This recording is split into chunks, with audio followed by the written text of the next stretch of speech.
Hey guys, welcome back to എറ്റ് video. ഇന്ന് നമ്മൾ സാധാരണ ചെയ്യുന്ന പോലത്തെ ഒരു വീഡിയോ അല്ല. നമ്മൾ ചെറിയൊരു പോഡ്കാസ്റ്റ് ആണെന്നും പറയാം, അല്ലെന്നും പറയാം. അപ്പം നോർമലി ഒരാളിപ്പോൾ ഒരു വണ്ടി എടുത്ത് പണിയണമെങ്കിൽ അവർക്ക് മനസ്സിൽ ഇഷ്ടംപോലെ ഡൗട്ടുകൾ കാണും. അപ്പോൾ ഒരു പോളോ എടുത്ത് പണിയാൻ ആഗ്രഹമുള്ള കുറച്ച് പേര് കാണും. അപ്പോൾ അവർക്ക് വേണ്ടി ഒരു ഗൈഡൻസ് ഒന്നും പറയാൻ പറ്റത്തില്ല, ഒരു കുറച്ച് ഇൻഫർമേഷൻസ് അടങ്ങിയ ഒരു ചെറിയ വീഡിയോ ആയിരിക്കും. So welcome back. അപ്പോൾ നമുക്ക് കാർത്തിക് ബ്രോയെ വെൽക്കം ചെയ്യാം. നമ്മളിപ്പം 1.5 വർഷത്തിന് ശേഷമായിരിക്കും അല്ലേ? അതെ 1.5 വർഷത്തിന് ശേഷം വീഡിയോ ചെയ്യുന്നത്. അപ്പോൾ ഇങ്ങനെ ഒരു വീഡിയോ ചെയ്യണമെന്ന് ഞാൻ വിചാരിച്ചപ്പോൾ തന്നെ എൻ്റെ മനസ്സിൽ ആദ്യം വന്നത് കാർത്തിക് ബ്രോയെ തന്നെയാണ്. അപ്പോൾ നമ്മൾ പെട്ടെന്ന് അപ്രോച്ച് ചെയ്ത്, അപ്പോൾ ബ്രോ എന്തൊക്കെയുണ്ട്, സുഖമായിട്ടിരിക്കുന്നോ? സുഖമായിട്ടിരിക്കുന്നു. അപ്പം കുറച്ച് ഇപ്പോൾ ഒരു ഗൈഡൻസ് പോലെ നമ്മൾ ഈ വീഡിയോ ഉദ്ദേശിക്കുന്നത്. കാരണം നോർമലി ഒരാൾക്ക് കണ്ടു കഴിഞ്ഞാൽ ആൾക്ക് മനസ്സിലാവണം എങ്ങനെ ഒരു വണ്ടി എടുത്ത് പണിയാൻ പറ്റും, ഇതിന് എത്രയൊക്കെ കോസ്റ്റ് ആവും. ചിലപ്പോൾ നമുക്ക് എക്സാക്ട്ലി ഒരു കോസ്റ്റ് പറയാൻ പറ്റത്തില്ലായിരിക്കും, കാരണം അറിയാമല്ലോ പലയിടത്തും പല കോസ്റ്റുകളായിരിക്കും. അപ്പോൾ നമുക്ക് എക്സാക്ട്ലി ഒരു കോസ്റ്റ് വേണ്ട, പക്ഷേ ഇൻഫർമേഷൻസ് വേണം. കാരണം എന്ന് വെച്ച് കഴിഞ്ഞാൽ ഒരു വണ്ടി എടുത്തു കഴിഞ്ഞാൽ എന്തൊക്കെ ഓൾട്ടർനേറ്റീവ്സ് ഉണ്ട്, ഒരു വണ്ടിയിൽ എന്തോരം മാക്സിമം ചെയ്യാൻ പറ്റും, അതൊക്കെയാണ്. അപ്പോൾ നമുക്ക് ഇന്ന് ഡിസ്കസ് ചെയ്യാൻ നമുക്ക് പോളോയുടെ കാര്യം ഡിസ്കസ് ചെയ്യാം. സോ വെൽക്കം അല്ലേ? ഓക്കെ. നമ്മുടെ വണ്ടി ഇപ്പോൾ ഏത് ഇയർ ആണ്? ഇത് 2012 മോഡൽ 1.2 ലിറ്റർ MBA ആണ്. ഓക്കെ. അപ്പോൾ ഇതിനിപ്പം ഒരു മാർക്കറ്റിൽ അപ്പോൾ എത്ര രൂപയ്ക്ക് നമുക്ക് അപ്രോക്സിമേറ്റ് എടുക്കാൻ പറ്റും വണ്ടി സ്റ്റോക്ക് കണ്ടീഷനിൽ? ഇതൊരു സ്റ്റാർട്ടിങ് 2 lakhs മുതലൊക്കെ ഈ വണ്ടി കിട്ടും. അത്യാവശ്യം നല്ല വണ്ടികൾ കിട്ടും.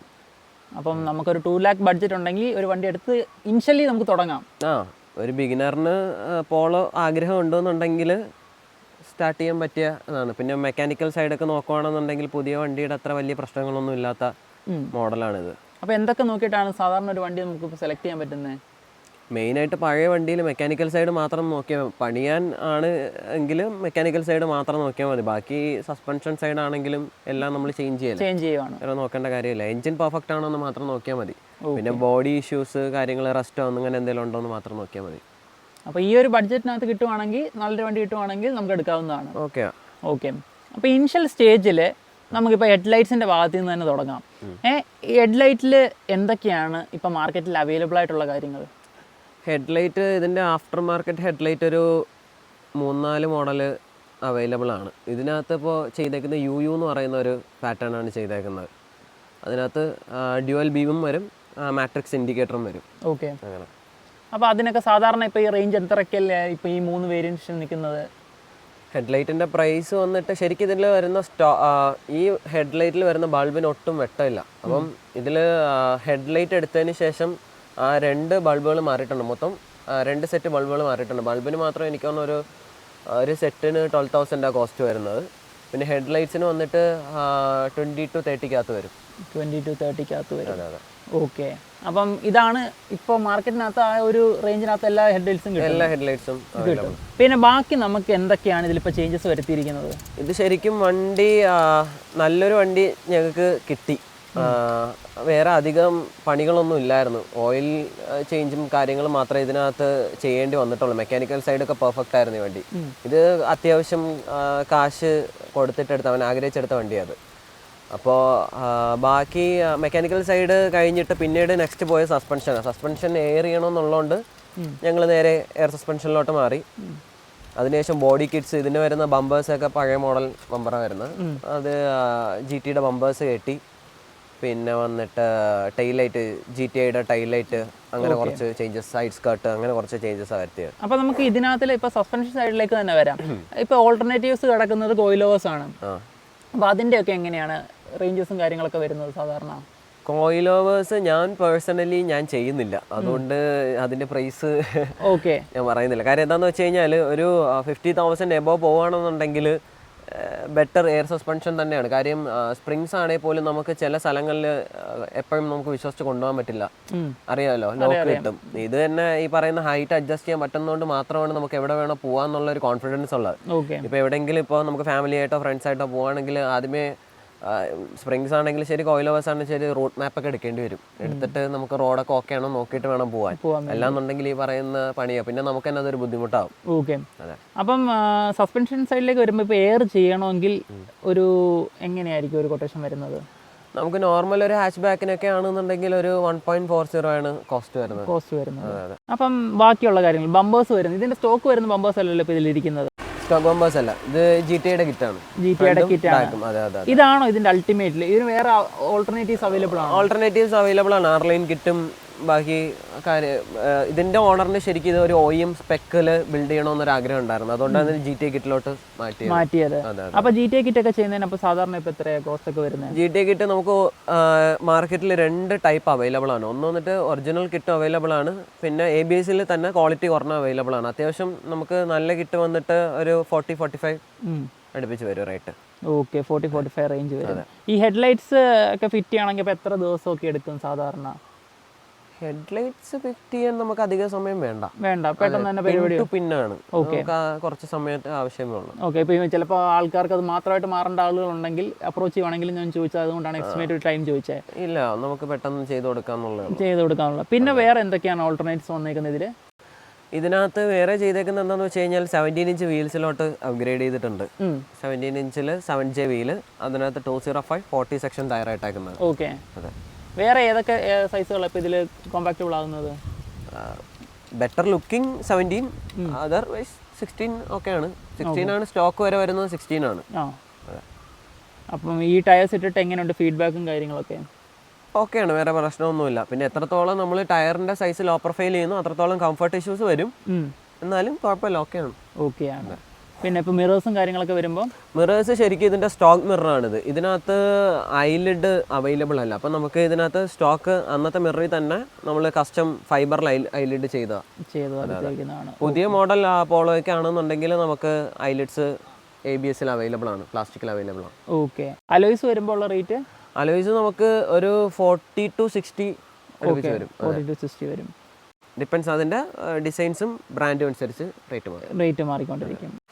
അപ്പോൾ അടുത്ത് നമുക്ക് എൻജിൻ ബേയിലേക്ക് തന്നെ വരാം. അടുത്ത ഡൗട്ട്സ് ഒക്കെ അതായിരിക്കും എല്ലാവർക്കും വരുന്നത്. അപ്പോൾ കോമൺലി ഒരു വണ്ടി കിട്ടിക്കഴിഞ്ഞാൽ അതിൽ എന്തൊക്കെയാണ് നമുക്ക് ചെയ്യാൻ പറ്റുന്നത്? അതിനകത്ത് നമുക്കിപ്പോൾ ഇതിൻ്റെ ഓണറിന് പേഴ്സണലി അധികം പെർഫോമൻസിലോട്ടൊന്നും താല്പര്യമില്ല. പുള്ളിക്കാരന് ഡെയിലി ഡ്രിവൺ ഓടിച്ച് നടക്കുക, ആ ഒരു വൈബാണ്. പുള്ളിക്ക് ഫുൾ സിസ്റ്റം എക്സോസ്റ്റ് മാത്രമേ ചെയ്തിട്ടുള്ളൂ ഈ വണ്ടിയിൽ കറൻ്റ്ലി. നെക്സ്റ്റ് ഒരു സ്റ്റേജ് 1+ മാപ്പ്, ദാറ്റ്സ് ഓൾ. അതെ. അപ്പോൾ ഒരു എക്സോസ്റ്റ് ഒക്കെ ചെയ്യാൻ അപ്പോൾ നോർമലി വരുന്ന കോസ്റ്റും കാര്യങ്ങളൊക്കെ എങ്ങനെയാണ്? ഓരോ എൻജിൻ സീരീസിനും പ്രൈസ് ഡിഫറൻസ് വരും. എന്നാലും ഓൾമോസ്റ്റ് നമുക്കൊരു 40 to സ്റ്റാർട്ട് ചെയ്യാം. ഓക്കെ, ഫുൾ സിസ്റ്റം വരുമ്പോഴത്തേക്ക് ട്യൂണൊക്കെ വരുന്ന അപ്പോൾ എങ്ങനെയാണ്? ട്യൂണർ ടു ട്യൂണർ ഡിഫറെൻ്റ് ആയിരിക്കാം. അതെ. എന്നാലും ഒരു 20 to 30 ആ റേഞ്ചിനകത്ത് കിട്ടുന്നതാണ്. അപ്പോൾ ഇതിപ്പോൾ എന്തിൻ്റെ കസ്റ്റം എക്സോസ്റ്റ് ആണോ ചെയ്യുന്നത്? കസ്റ്റം നമ്മുടെ നോൺ ബ്രാൻഡിങ് എക്സോസ്റ്റ് ആണ്, പെട്രോളൈറ്റ്സ് മോട്ടോറിങ്ങിൻ്റെ. ഓക്കെ, അപ്പോൾ ഇത് കഴിയുമ്പോഴത്തേക്ക് ഇതിനെ എക്സ്ട്രീം കുറച്ചുകൂടെ സൈഡിലേക്ക് നോക്കുവാണെങ്കിൽ അപ്പോൾ ഇതിലെന്താ ചെയ്യുന്നത്? ഇതിനകത്ത് ചെയ്തേക്കുന്നത് ഇപ്പോൾ മൈൽഡ് ആയിട്ടുള്ള സൗണ്ടാണ്, വളരെ മൈൽഡ് ആയിട്ടുള്ള, ഓടിക്കാൻ സുഖമുള്ളൊരു ശബ്ദം. പുള്ളിക്കാരൻ്റെ സൗണ്ട് അധിക ശബ്ദമൊന്നും ഇഷ്ടമല്ല, ഓടിക്കാൻ സുഖമായിരിക്കണം, അത്രേ ഉള്ളൂ. അതിന് വേണ്ടിയിട്ട് ചെയ്തേക്കുന്നത്. ഓക്കെ, അപ്പോൾ നമുക്ക് വരുന്ന വണ്ടികൾ നമ്മുടെ ഇഷ്ടത്തിനല്ല, നമ്മൾ കസ്റ്റമറിന് എന്താണ് അതിനനുസരിച്ചാണ് ചെയ്യുന്നത്. ഓക്കെ, അപ്പോൾ നമുക്ക് ബാക്ക് സൈഡിലേക്ക് വരാം. അപ്പോൾ ടെയിൽ ലൈറ്റ്സിൻ്റെ യൂണിറ്റിലേക്ക് വരുമ്പം ഓൾട്ടർനേറ്റീവ്സ് എന്തൊക്കെയുണ്ട്? ടെയിൽ ലൈറ്റ്സ് അതും ഒരു 3-4 പാറ്റേൺസ് അവൈലബിൾ ആണ്. ഇത് ഞാൻ പറഞ്ഞില്ലേ, ഇത് പുള്ളിക്കാരന് ഫുൾ OEM എന്ന് പറഞ്ഞൊരു സ്പെക്കിൽ വേണമെന്നുള്ളത് മാത്രമാണ് നമ്മൾ ഈ GT tail light, GT spoiler കിറ്റും ഫുള്ള് ചെയ്തിരിക്കുന്നത്. അല്ലാതെ ഇപ്പം വേറെ വരുമ്പോൾ ആഫ്റ്റർ മാർക്കറ്റിൽ വരുമ്പോൾ എത്ര രൂപ റേഞ്ചിലാണ് നിൽക്കുന്നത്? ഒരു 10,000 to 13,500 അത്രയൊക്കെ വരത്തുള്ളൂ, ഏറ്റവും ബേസിക് ആയിട്ട്. പക്ഷേ ഇത് അത്യാവശ്യം റേറ്റ് ഉണ്ട് ഇതിന്. ഓക്കെ, ഇത് എയർ സസ്പെൻഷൻ്റെ ലേഔട്ടാണ്, ഒരു അഡീഷണൽ ഒരു സബും ചെയ്തിട്ടുണ്ട്. ഓക്കെ, ഇതിപ്പോൾ എങ്ങനെയാണ് ഈ ലേഔട്ട്സിൻ്റെ സെറ്റപ്പ് വരുന്നത്? എങ്ങനെ വേണോ ചെയ്യാം, അതായത് അതും കസ്റ്റമറിന്റെ കൺസേൺ അനുസരിച്ച് അതിഭീകരമായിട്ട് വേണേൽ അങ്ങനെ ചെയ്യാം, നോർമൽ ആയിട്ട് ഒരു ലേഔട്ട് വേണമെങ്കിൽ അങ്ങനെ ചെയ്യാം. ഇതിപ്പോ ഇതിന്റെ ടാങ്ക് താഴെയും ബാക്കിയുള്ള മൊഡ്യൂളും കാര്യങ്ങളൊക്കെ അതിന് താഴെ വെച്ചേക്കണം. ഓക്കെ, ലേഔട്ട് വേണ്ടെന്ന് പറയുവാണെങ്കിൽ എന്തായിരിക്കും? ഫുൾ ക്ലോസ്ഡ് ആക്കി വെക്കാൻ പറ്റും. അതെ, സ്ലീപ്പർ ഒരു ചെയ്യാൻ പറ്റും. പിന്നെ എൻ്റെ ഉള്ളൊരു എക്സ്ട്രാ ഡൗട്ടാണ്, ലേഔട്ട് എക്സ്ട്രാ ചെയ്യുന്നതിന് പൈസ ഉണ്ടോ, എങ്ങനെയാണ്? അതിപ്പോൾ ഓരോ ഡിസൈൻ അനുസരിച്ചാണ് നമ്മൾ പ്രൈസ് വാങ്ങുന്നത്. കസ്റ്റമറിന് ഇപ്പോൾ അതിഭീകര ഡിസൈൻ ഒക്കെ വേണമെന്നുണ്ടെങ്കിൽ അതിനനുസരിച്ച് കോസ്റ്റ് ആവും. ഓക്കെ, അപ്പോൾ ഈ ഒരു ഡിസൈൻ വരുവാണെങ്കിൽ നോർമൽ ചെറിയ പൈസ ഉള്ളൂ. ഇതാണ് നമുക്ക് ബേസിക്കലി ബേസിക് ആയിട്ടുള്ള ഇത് ഇങ്ങനെയാണ് വരുന്നത്. അപ്പോൾ ഇത് നമുക്ക് അഫോർഡബിൾ ആണ്. ഓക്കെ, ബാക്കി നമ്മുടെ അനുസരണം നമുക്ക് ഭീകരമായിട്ട് വേണമെങ്കിൽ അതിനനുസരിച്ച് ചെയ്യാൻ പറ്റും. അധികം കോംപ്ലിക്കേറ്റഡ് ആയിട്ട് പോകാണ്ടിരിക്കണ നല്ല. ഇതാകുമ്പോൾ മെക്കാനിസം എളുപ്പമാണ്. അതായത് എന്തെങ്കിലും ഒരു കംപ്ലൈന്റോ എന്തെങ്കിലും ഒരു സർവീസോ വന്നു കഴിഞ്ഞാൽ പെട്ടെന്ന് നമുക്ക് ചെയ്യാൻ പറ്റും. ഓക്കെ, അപ്പോൾ ഒരു 140 കൊടുക്കുവാണെങ്കിൽ ഇത് കിട്ടത്തില്ല, ഈ ലേഔട്ട് ഇല്ലാതെ കിട്ടും? ഇല്ല, അല്ലാണ്ട് സെപ്പറേറ്റ് ആയിട്ട് ഇതിന് സെപ്പറേറ്റ് ഒരു പേയ്മെന്റ് വരും. ഓക്കെ, പിന്നെ നമുക്ക് വേറെ എന്തൊക്കെയാണ് പുറലോട്ട് നോക്കുമ്പോൾ ചെയ്തിരിക്കുന്നത്? പിന്നെ വന്നിട്ടുള്ളത് എക്സോസ്റ്റ് ആണ്, മെയിനായിട്ട് എക്സോസ്റ്റ് ആണ്. ഓക്കെ, ഓൾറെഡി നമ്മൾ നേരത്തെ ഡിസ്ക്രൈബ് ചെയ്തായിരുന്നു. അപ്പം ഇതിനകത്ത് ഇനിയിപ്പോൾ വേറെ എന്തെങ്കിലുമൊക്കെ ഇനി ഓൾട്ടർനേറ്റീവ്സ് ഇനി ചെയ്യാൻ പറ്റുന്നുണ്ടായിരുന്നോ? ചെയ്യാനൊക്കെ പറ്റും. ഇത് ശരിക്കും ഒരു ക്ലീൻ സ്പെക്ക് എന്ന് പറയുന്ന ഒരു കോൺസെപ്റ്റിൽ ഇറങ്ങിയ വണ്ടിയാണ്. ഇപ്പം ഭയങ്കര അഗ്രസീവായിട്ട് വേണമെന്നുണ്ടെങ്കിൽ നമ്മുടെ വേറെ ബിൽഡുകളുണ്ട്. അപ്പോൾ അങ്ങനെ താല്പര്യമുണ്ടെങ്കിൽ അങ്ങനെ ചെയ്യാം. ഓക്കെ, അപ്പോൾ അതിനൊക്കെ എത്ര ആയിരിക്കും ഒരു അപ്രോക്സിമേറ്റ് ഒരു എങ്ങനെ പോയാലും ഒരു full project 5 to 6 lakhs maximum. 5 to 6 lakhs എങ്ങനെയൊക്കെ ചെയ്താലും അത്രയൊക്കെ വരും. ഓക്കെ, ഇൻക്ലൂഡിങ് എയർ സസ്പെൻഷൻ എല്ലാം കൂടെ ചേർത്ത് വരുന്നത്. പിന്നീട് ഈ വണ്ടിക്കകത്ത് ഇന്റീരിയറായിട്ട് എന്തെങ്കിലുമൊക്കെ ചെയ്തിട്ടുണ്ടോ? നോർമൽ സീറ്റ് കവേഴ്സും ഓഡിയോ സെറ്റപ്പും മാത്രമേ ചെയ്തിട്ടുള്ളൂ. ഓഡിയോ ഒരു 10 inch ആൻഡ്രോയിഡും പിന്നെ വന്നിട്ട് 2 കോമ്പണന്റ് സ്പീക്കേഴ്സ് ഉണ്ട്, ബാക്കിൽ 2 കൊയാക്സിൽ, പിന്നെ സോണിയുടെ സബും ആമ്പും. അപ്പോൾ അതിൻ്റെയൊക്കെ ഒരു അപ്രോക്സിമേറ്റ് അത് വന്നിട്ട് ഓൾമോസ്റ്റ് എല്ലാം കൂടെ ഒരു 35,000-40,000 അത്രയൊക്കെ നിൽക്കുന്നുണ്ട്. ഓക്കെ, പിന്നെ വരുമ്പോൾ ഇന്റീരിയറിൽ സീറ്റ്സും കാര്യങ്ങളൊക്കെ ചെയ്യുന്നതിന് അപ്പോൾ നോർമൽ സീറ്റ് കവേഴ്സ് ചെയ്യാനായിട്ട് എങ്ങനെ പോയാലും ഒരു 5,000-6,000 റേഞ്ചിനകത്ത് വരത്തുള്ളൂ. അപ്പോൾ നമുക്കിപ്പോൾ ഒരു അപ്രോക്സിമേറ്റ് ഇപ്പോൾ ഈ വണ്ടിയുടെ ടോട്ടൽ ഒരു ബഡ്ജറ്റ് ചോദിക്കുകയാണെങ്കിൽ ബ്രോ എത്രയാ പറയാ? ഇതിന് ഫുൾ പ്രൊജക്ട് ഓൾമോസ്റ്റ് കോസ്റ്റ് ഒരു 5 lakhs. 5 lakhs എല്ലാം നിൽക്കും. അപ്പം നോർമലി ഇപ്പം നിങ്ങളുടെ ഒരു വണ്ടി ഉണ്ടെങ്കിൽ തന്നെയും നമുക്ക് ആ ഒരു ബഡ്ജറ്റിൽ ഒരു 2 ലക്ഷം രൂപയുടെ വണ്ടി എടുത്തു കഴിഞ്ഞാൽ നമുക്ക് ആ ഒരു ബഡ്ജറ്റിൽ വണ്ടി ഫുള്ളി ഇറങ്ങും. 10 lakhs ഒരു പ്രൊജക്റ്റ് ആണെന്നുണ്ടെങ്കിൽ ഏറ്റവും നല്ല ഓപ്ഷൻ തന്നെയാണ്. ഡെയിലി യൂസ് ചെയ്യുകയും ചെയ്യാൻ, വേറെ പ്രശ്നങ്ങളൊന്നുമില്ല, അധികം മെയിൻ്റനൻസ് ഇല്ലാണ്ട് കൊണ്ടു നടക്കാം. ഓക്കെ, ഈ അപ്പോൾ ബാക്കി സസ്പെൻഷൻ്റെ മെയിൻ്റനൻസ് അങ്ങനത്തെ എന്തെങ്കിലും ഉണ്ടോ? സസ്പെൻഷന് പ്രത്യേകിച്ച് അങ്ങനെ മെയിൻ്റനൻസ് ഒന്നും ഇല്ല. നോർമലി എങ്ങനെയാണോ ഓടിച്ചു പോയാൽ മതി. പിന്നെ എന്തെങ്കിലും 1 year കഴിയുമ്പോൾ ഒന്ന് ജസ്റ്റ് ഒന്ന് മൊത്തത്തിലും ചെക്ക് ചെയ്താൽ കൊള്ളാത്രയാണ്. ഓക്കെ, കൂട്ടത്തിൽ റോക്സോൺ നമ്മുടെ കാറിന്റെ ഓണറെ ജോയിൻ ചെയ്തിട്ടുണ്ട്. Welcome bro. അപ്പോൾ നമ്മൾ നേരത്തെ ഇൻട്രൊഡ്യൂസ് ചെയ്തായിരുന്നു. അപ്പം ബ്രോ പെയിന്റിംഗ് എല്ലാം ബ്രോ തന്നെയല്ലേ ചെയ്തത്? ഞാൻ സ്വന്തമായിട്ടാണ് ചെയ്തത്. ഓക്കെ, അപ്പോൾ എങ്ങനെയാണ് മീൻസ് എത്ര ദിവസം എടുത്ത് പെയിന്റിങ് ഇതിനാൽ ഈ ഒരു കളർ എന്താ സെലക്ട് ചെയ്യാൻ? കളർ ഞാൻ ആദ്യമേ മഞ്ഞയാണ് എൻ്റെ വണ്ടി ബൈക്കിൽ ചെയ്തിരുന്നത്. അപ്പോൾ അങ്ങനെ പിന്നെ വിചാരിച്ച് കാറിലും ഇത് തന്നെ ചെയ്യാം, ഒരു ഐഡൻറ്റിറ്റിക്കാണ് വേണ്ടി ചെയ്തതാണ്. പിന്നെ ഇത് ചെയ്യാൻ വേണ്ടിയിട്ട് ഏകദേശം 10 ദിവസം എടുക്കും. നോർമലി ഒരു 10 ദിവസത്തിനകത്ത് ഒരു വണ്ടി വന്നു കഴിഞ്ഞാൽ പെയിന്റ് ചെയ്ത് കൊടുക്കാൻ പറ്റും. നോർമലി 10 ദിവസത്തിൽ കൊടുക്കാം, നോർമൽ വർക്കാണെങ്കിൽ ചെയ്യാൻ പറ്റും. അപ്പോൾ എങ്ങനെയാണ് ഇതിൻ്റെ എനിക്ക് കോസ്റ്റും കാര്യങ്ങളൊന്നും എനിക്ക് അറിയത്തില്ല. അപ്പോൾ എങ്ങനെയാണ് ഒരു വണ്ടി വന്നു കഴിഞ്ഞാൽ എത്രയാവും കോസ്റ്റ് എന്ന് പറയുമ്പോൾ? ഇതിപ്പോൾ ചെയ്യാൻ വേണ്ടിയിട്ട് ഏകദേശം ഒരു 60 ആ റേഞ്ച് അടുപ്പിച്ചാവും. കാര്യം കളർ ഇതായതുകൊണ്ട് നോർമൽ ബ്ലാക്ക് ഒക്കെ ആണെങ്കിൽ കുറച്ചുകൂടെ കുറയും. ഓരോ പെയിന്റ് അനുസരിച്ചാണ് റേറ്റ്. എല്ലാം എനിക്ക് ക്വാണ്ടിറ്റി കുറച്ചുകൂടി കൂടുതൽ ക്വാണ്ടിറ്റി വേണം. മറ്റേ സാധാ 1 ലിറ്റർ എടുത്താലും തികയത്തില്ല. അപ്പോൾ ഒരു ബ്ലാക്ക് കളറൊക്കെ ഗ്ലോസി ഒക്കെ വരുന്നു. ബ്ലാക്ക് ഒക്കെ ആണെങ്കിൽ 50-10 രൂപ എന്തായാലും കുറയും ബ്ലാക്ക് ഒക്കെ ആണെങ്കിൽ. ഇതിലേക്ക് എത്തിയത് പോളോ എന്ന് പറയുമ്പോൾ എനിക്ക് കുഞ്ഞുനാളിലെ പോളോ ഭയങ്കര ഇഷ്ടമായിരുന്നു. അപ്പോൾ അത് കണ്ടിട്ട് ഇപ്പം നോക്കിയപ്പോൾ എൻ്റെ ബഡ്ജറ്റിലും ആ ഒതുങ്ങി നിൽക്കുന്ന ഒരു വണ്ടിയും പിന്നെ പണിയാനായിട്ടാണെങ്കിലും എല്ലാം ആ ഒരു പ്രൈസ് ഓക്കെ ആയിരുന്നു. അങ്ങനെ ഞങ്ങൾ കുറച്ച് വണ്ടികൾ നോക്കിയായിരുന്നു. നോക്കിയിട്ട് ഇത് ഇവന് റാൻഡമായിട്ട് കിട്ടിയൊരു വണ്ടിയാണ്. പക്ഷെ ഞങ്ങൾ വിചാരിച്ചു മോശം കണ്ടീഷൻ ആയിരിക്കാം, പഴയ വണ്ടിയല്ലേ എന്നൊക്കെ വെച്ചിട്ട് അങ്ങനെ വലിയ പ്രതീക്ഷയൊന്നും ഇല്ലാണ്ട് പോയി നോക്കിയതായിരുന്നു. നോക്കിയപ്പോൾ അടിപൊളി വണ്ടിയായിരുന്നു, അധികം യൂസ്ഡ് അല്ലായിരുന്നു.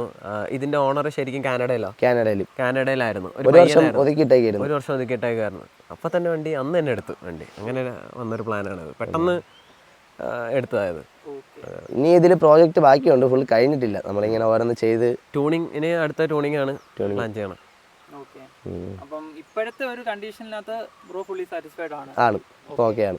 അപ്പോൾ ഇത് തന്നെയായിരുന്നു മനസ്സിൽ ആരും തൊട്ട് ഉണ്ടായിരുന്ന പ്ലാൻ ഇത് തന്നെയായിരുന്നു. ഇതിപ്പം അത് വെളിയിറക്കാനൊന്നും അധികം പ്രശ്നമൊന്നുമില്ല. ഇതുവരെ വള്ളിയൊന്നും വന്നിട്ടില്ല, ഇനി വരുമെന്നറിയില്ല. എന്നാലും കുഴപ്പമില്ലാതെ അങ്ങ് പോകുന്നുണ്ട്.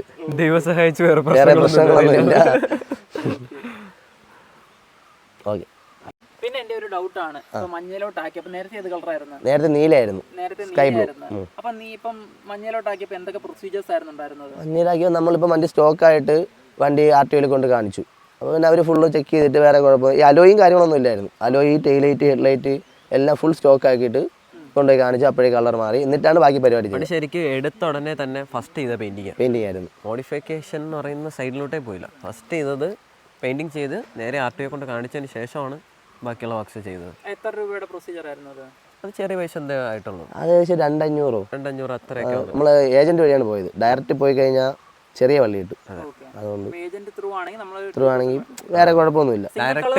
ശരിക്കും ഡയറക്റ്റ് പോയി കഴിഞ്ഞാൽ അത്രയില്ല, അതിന്റെ പകുതിയൊക്കെ ആവുകളായിരിക്കും, അറിയില്ല. പക്ഷേ ഈ പറയുന്ന ഏജന്റ് വഴി ചെയ്ത് കഴിഞ്ഞാൽ അവിടെ പോയി മുഷിയണ്ട, അധികം ഒന്നും സംസാരിക്കാൻ നിൽക്കണ്ട, കാര്യങ്ങളൊക്കെ അവർ തന്നെ ചെയ്തോളും.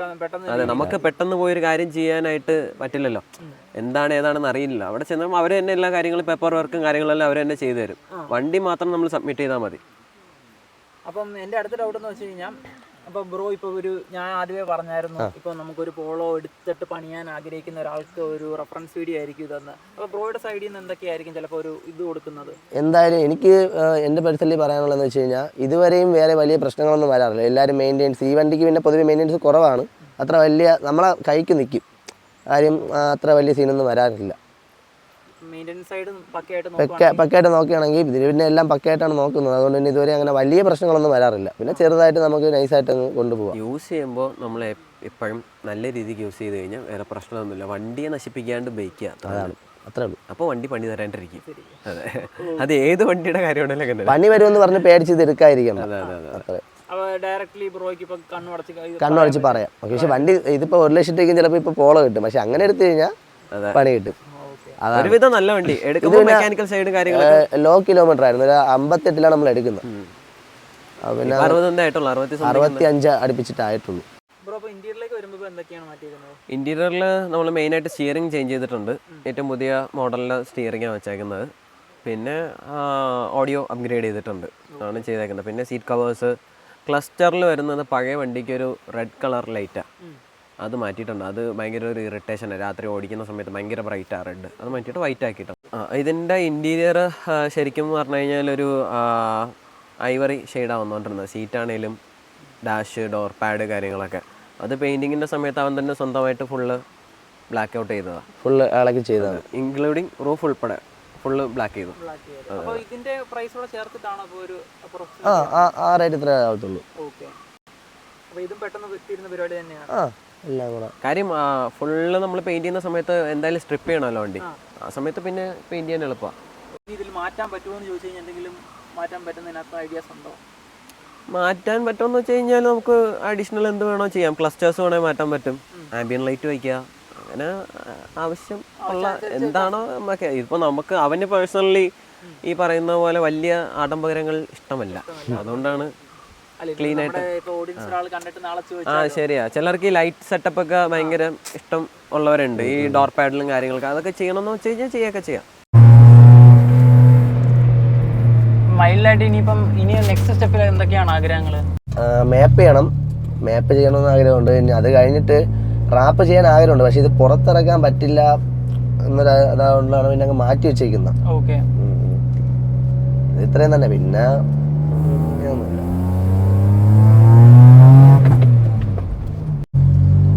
ഇതിപ്പോ അത്ര ലൗഡ് നോയ്സ് അല്ലല്ലോ? ഇല്ല, സൗണ്ട് കുറച്ചാണ് ചെയ്തേക്കുന്നത്. ഓക്കെ,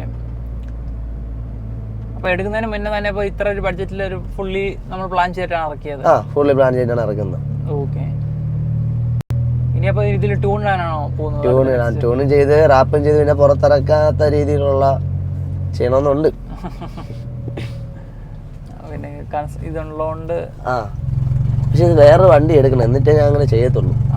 നെക്സ്റ്റ് ഒരു വണ്ടി ഡെയിലി യൂസിന് വേറെ വണ്ടി എടുത്തിട്ട്, ഇതിപ്പോ ഡെയിലി യൂസ് കൂടെ ഉള്ളതുകൊണ്ട് പിന്നെ നമ്മൾ അങ്ങനെ ചെയ്ത് കഴിഞ്ഞാൽ ഭയങ്കര പാടായിരിക്കും. കളർ എന്തായാലും പോപ്പ് ചെയ്ത് നിൽക്കുന്നുണ്ട്, കളർ എന്തായാലും ഇറച്ച് നിൽക്കുന്നുണ്ട്.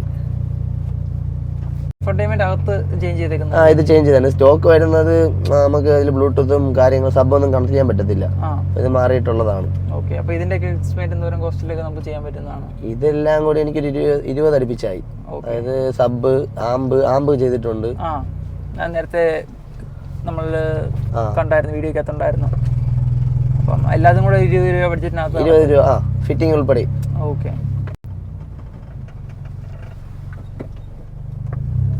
എയർ ചെയ്തിട്ട് എങ്ങനെയുണ്ട് ഫീഡ്ബാക്ക്? എയർ ചെയ്തിട്ട് സത്യം പറഞ്ഞാൽ സ്പ്രിങ് വെച്ച് നോക്കുമ്പോഴത്തേക്ക് ഭയങ്കര കംഫർട്ടാണ്. പിന്നെ നമ്മളെ സ്റ്റോക്ക് പോലെ ഓട്ടിക്കണമെന്ന് നടക്കത്തില്ല, കുറച്ച് ചാട്ടം അങ്ങനെയൊക്കെ വരും. കുറച്ച് സ്പീഡ് കയറിയുമ്പോൾ വോബിളോ അങ്ങനെ എന്തെങ്കിലും ഒക്കെ ഉണ്ടോ? ഇല്ല, സ്പീഡ് കയറപ്പോഴൊന്നും കുഴപ്പമില്ല. ഈ കട്ടറൊക്കെ ഇറങ്ങപ്പോഴത്തേക്കും ഒരു ജെർക്കിങ് അതേ ഉള്ളൂ. ഓക്കെ, ബാക്കിയുള്ള കാര്യത്തിലാണല്ലോ ഇപ്പൊ ഒരാൾ ചെയ്ത് കഴിഞ്ഞാലും കുഴപ്പമൊന്നുമില്ല, സേഫ് ആണ്. സ്പ്രിങ്സ് ചെയ്തതിനെക്കാട്ടിലും സ്പ്രിങ്സ് ആണെങ്കിൽ നമുക്ക് ഭയങ്കര ബുദ്ധിമുട്ടായിരിക്കും ഇറക്കാനും കയറ്റാനും. ഓക്കെ.